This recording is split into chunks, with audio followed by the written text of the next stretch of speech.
Al-Fatihah.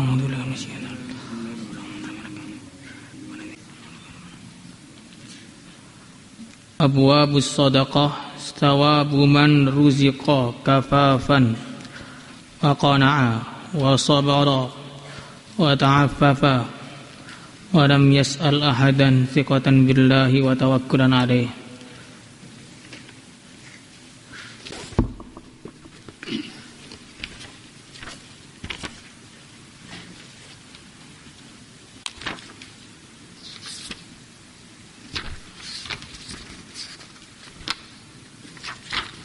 Hadis 570.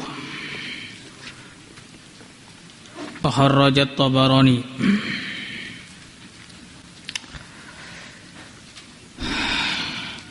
Bismillahirrahmanirrahim.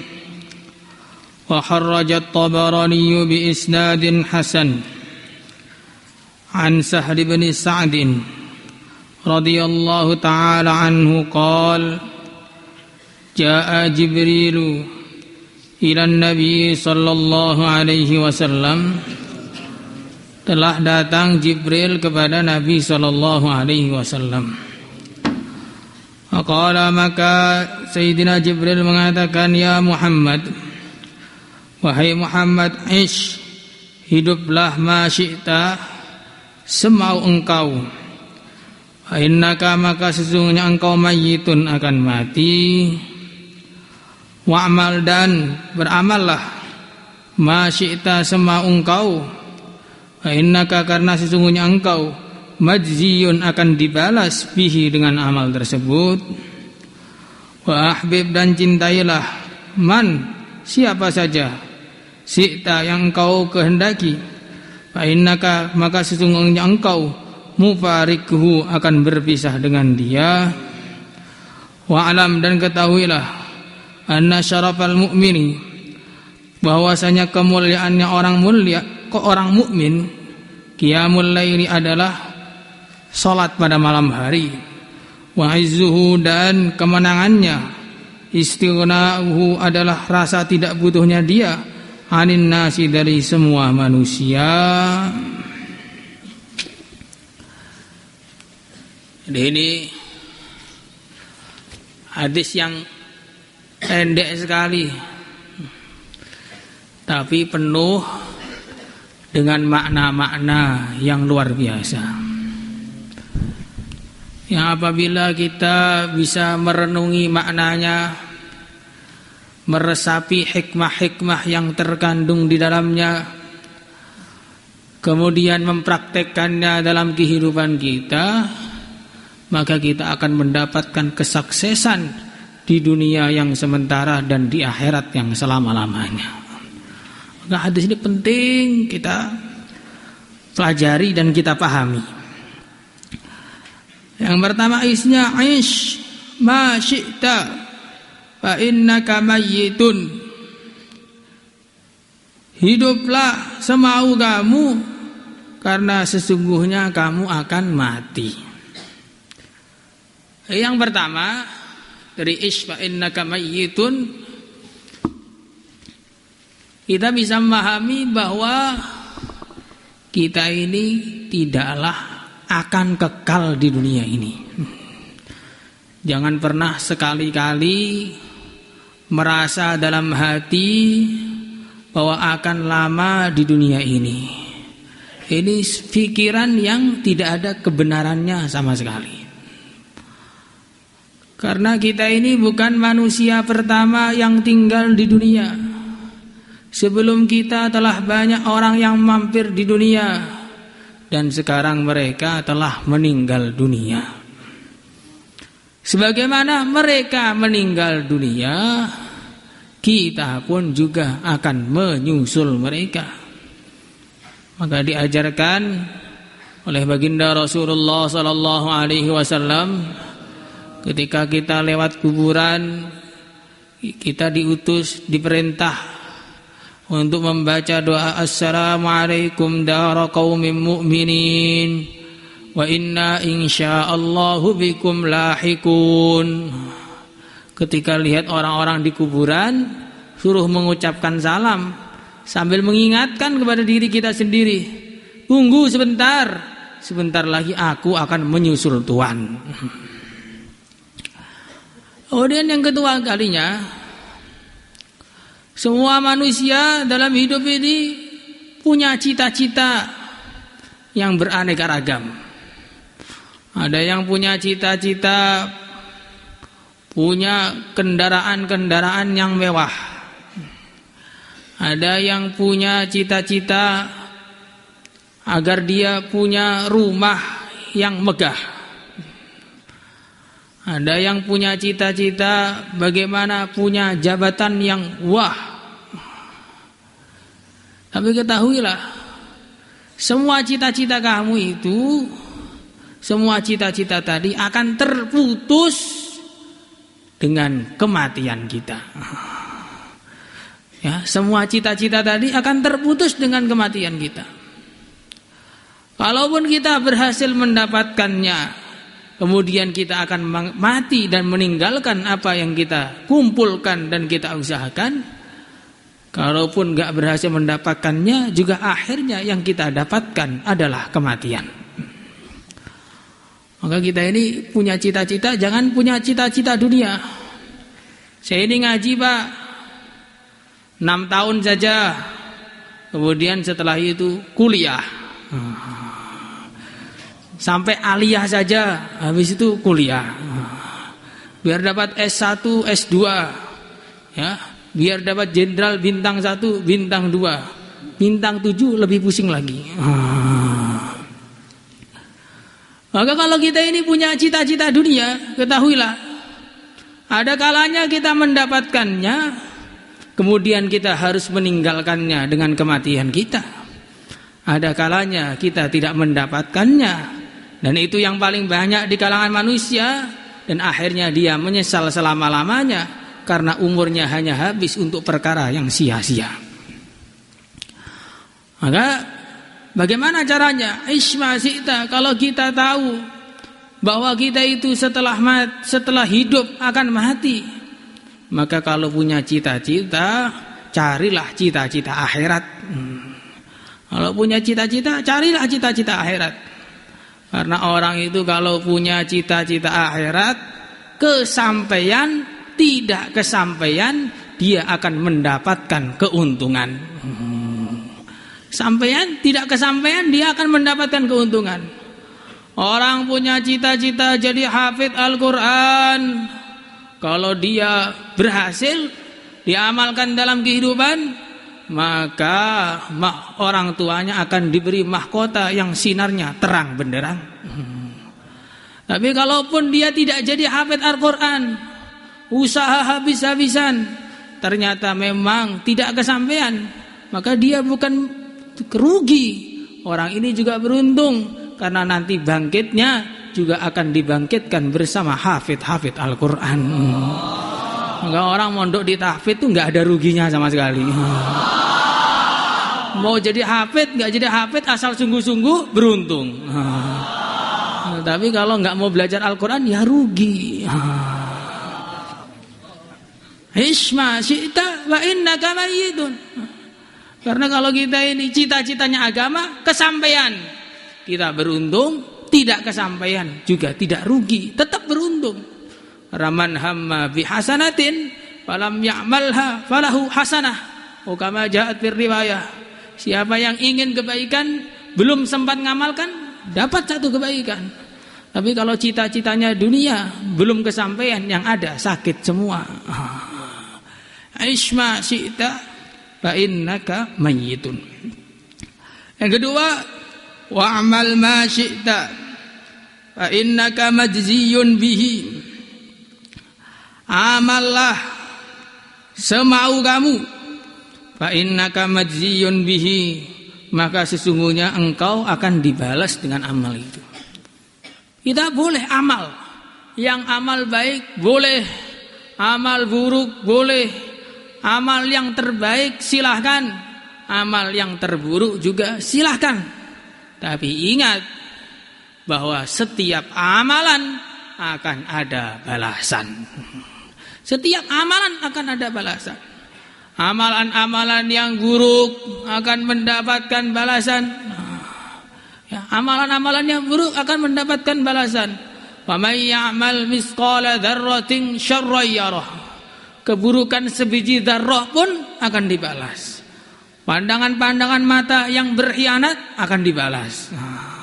Tangan-tangan yang suka gosok sandal temannya akan dibalas. Rehal-rehal yang tidak jelas pemiliknya siapa akan dibalas. Tiba-tiba pakai meja tahfidz akan dibalas. Semua akan ada balasannya. Yang buruk-buruk semua akan ada balasannya.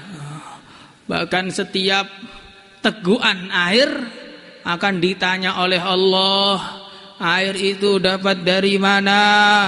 Kemudian kekuatan yang kamu dapat dari air itu digunakan untuk apa? Maka amal terserah. Mau ngaji serius boleh, mau ngaji ngantuk juga boleh. Tapi ingat, ngantukmu akan ditanya oleh Allah. Amal-amalan buruk akan dibalas oleh Allah. Begitu juga amalan-amalan baik juga akan dibalas oleh Allah. Sampai suatu ketika diceritakan dalam sebagian riwayat, ada orang yang pada hari kiamat itu nggak punya amalan baik sama sekali. Sedekah enggak, sholat enggak, puasa enggak, pokoknya enggak punya amalan baik sama sekali. Maka Allah bertanya, apakah hambaku ini dia pernah cinta kepada ulama? Tidak ya Allah. Pernahkah dia lihat wajah ulama? Tidak ya Allah. Pernahkah dia cinta kepada ulama? Tidak ya Allah. Pernahkah dia cinta kepada orang yang cinta kepada ulama? Oh, kalau itu pernah sekali saja, tapi seumur hidup baiknya cuma sekali. Itu pun gak cinta ulama, cinta kepada orang yang cinta kepada ulama. Maka Allah berfirman, sebab dia cinta kepada orang yang cinta kepada ulama, saya ampuni dosa-dosanya, masukkan dia ke surga. Jadi begitu, amalan-amalan yang baik akan dibalas semua, sampai yang terkecil dibalas. Cinta kepada orang yang cinta kepada ulama.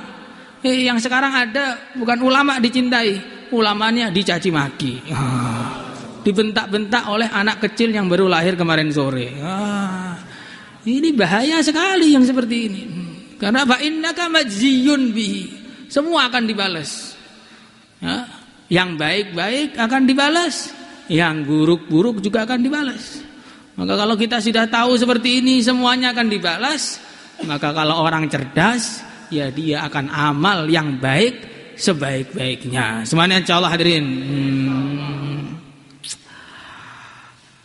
Wa ahbib man syi'ta fa innaka mufariquhu. Cintailah siapa saja yang engkau kehendaki. Ketahuilah yang kamu cintai akan berpisah dari kamu. Ini penting sekali ini, ya. Karena banyak orang itu sekarang kena bucin, kena penyakit bucin, mencintai orang habis-habisan demi cinta yang sementara dia rela kehilangan segalanya.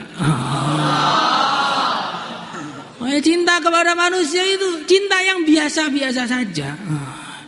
Karena ketahuilah siapapun yang kamu cintai pasti kamu akan berpisah dengannya. Ada kalanya berpisahnya itu dengan cekcok. Ini yang banyak terjadi. Tengah jalan, yang dulunya setiap saat bareng, tiba-tiba lihat dari ujung jalan sudah cari jalan yang lain. Bahkan kebaikan-kebaikan yang dulu diberikan sekarang ditotal. Dulu kamu pernah begini-begini saya kasih, sekarang bayar utang. Ini kenapa? Karena dia mencintai manusia dengan cinta yang berlebihan sehingga sakitnya pun berlebihan. Cinta kepada manusia itu biasa saja, gak usah terlalu berlebihan.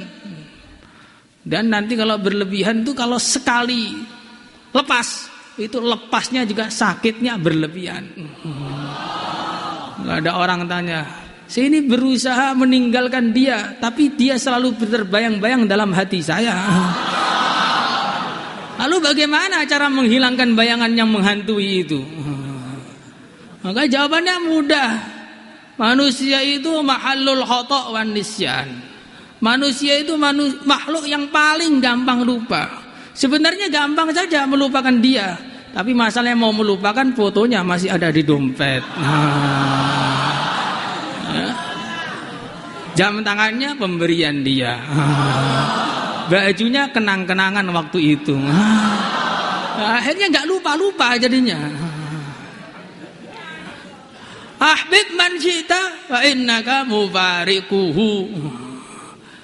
Ya, cintailah siapa saja yang kamu kehendaki, ketahuilah kamu akan berpisah dengannya.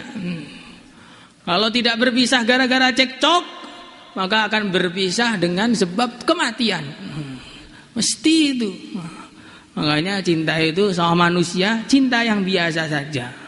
Karena kalau orang itu terlalu cinta, nantinya akhirnya terlalu benci.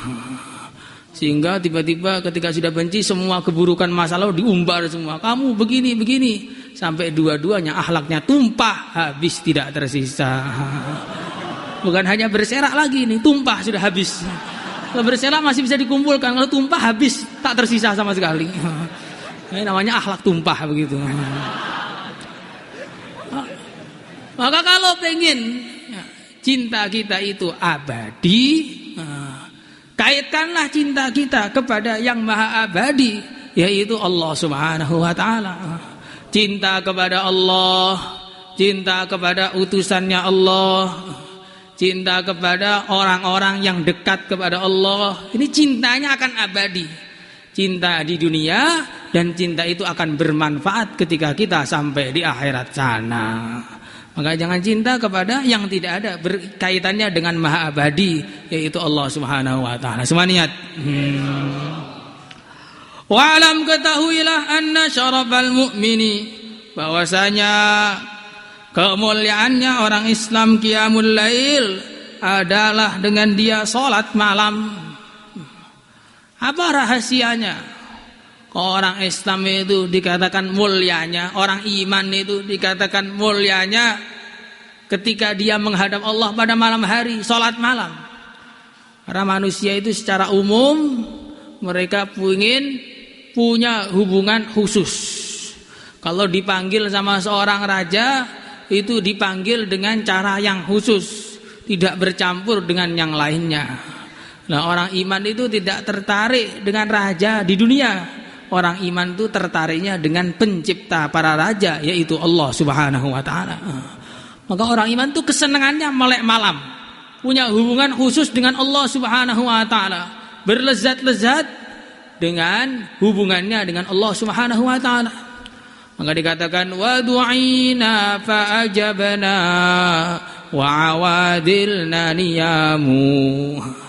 Ketika kami dipanggil, orang-orang soleh langsung bangkit untuk memenuhi panggilan Allah Subhanahu wa ta'ala, salat malam. Orang-orang rendahan tidur saja. Tengah-tengah istighosah pun juga tidur. Sambil bawa bantal di serambi masjid. Yang di samping masjid tidur, wajar di belakang. Yang paling depan pun kadang-kadang suka tidur. Yang depan-depan loh. Ya, kalau sore sih nggak tidur. Ya, kalau sudah subuh itu seakan-akan tim taskil, tapi tim tidur. Jadi kemuliaan seseorang yang iman adalah qiyamul lail, karena dia bisa menghadap kepada Allah secara khusus. Wastu'izzuhu istighna'uhu 'anil nas. Kemenangan dia adalah ketika dia tidak butuh kepada manusia. Siapa yang sudah enggak butuh kepada manusia, ya jadi mulia. Kalau masih butuh kepada yang lainnya, berarti enggak mulia. Maka carilah kemuliaan dengan melek malam untuk bertahajud, ya, menghadap kepada Allah, dan carilah kemenangan dengan tidak butuh kepada semua orang. Semua niat. Maulaya salli wa sallim daiman abada bika khairil khalqi kullihim wal habibul ladzi لكل هول من الأهوال مكد. اللهم صل على سيدنا محمد وعلى آل سيدنا محمد. الحمد لله رب العالمين. اللهم انفعنا بما علمتنا وعلمنا ما ينفعنا وزدنا علما. الحمد لله على كل حال ونعوذ بالله من حال أهل النار. وصلى الله على سيدنا مولانا محمد والحمد لله رب العالمين. صلاة الله